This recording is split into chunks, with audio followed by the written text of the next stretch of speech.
So a couple of weeks ago, Clark and I got into a discussion about Batman, and specifically which were the better movies, the Batman or the Dark Knight series. And I, of course, said the Dark Knight series. And what did you say, Clark? I went with the Batman. The Batman. You said it was better than all three Dark Knight movies. Yes. And that kind of blew up on social media a little bit because people had, their opinions. Some agreed with Clark, some agreed with me. We have the Popcorn Podcast with us today who are going to, I don't know what side they're going to take here. So you guys saw the clip and you said you had some very strong opinions on which Batman you thought was the best, or at least the movies anyway. What were your thoughts on all that? This is the best version that we've ever gotten of Batman. Oh, wow. Okay. Wow, someone agreed with Clark. So I'm not saying that The Dark Knight isn't one of the greatest pieces of cinema ever. It's that this is the best version of a movie that is featuring Batman, that is Batman at his comic peak. Okay. While The Dark Knight is a detective movie that features Batman,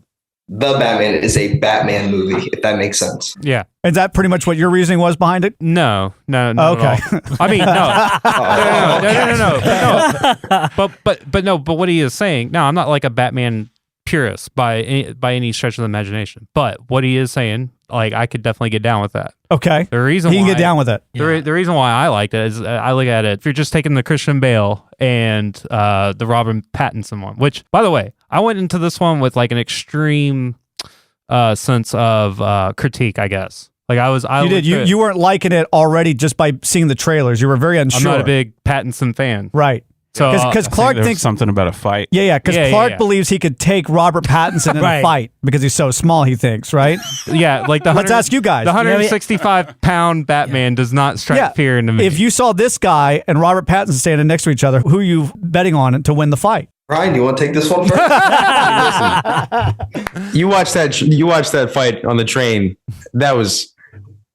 I mean, all due respect to you. Okay. Yeah. He's gonna kick your ass. Right. Yeah. He probably, especially in the bat suit. Yeah. Sure. Clark. And that's what I said. Clark. Yeah. Okay. Yeah. I mean, just when you first see him and he just walks in and he just kicks that whole group. No. Of guys. And that's what I'm saying is that like going into it, like that was immediately squashed. So I was like, this guy's believable as Batman. But like I'm just saying, my argument is strictly from the whole angle that is better than what we got with Christian Bale.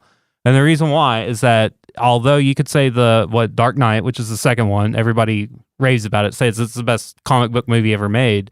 But what happens with it is that the way that trilogy ends, it just kind of brings the whole thing down with it. Because I wasn't satisfied with the ending or really the trilogy at all.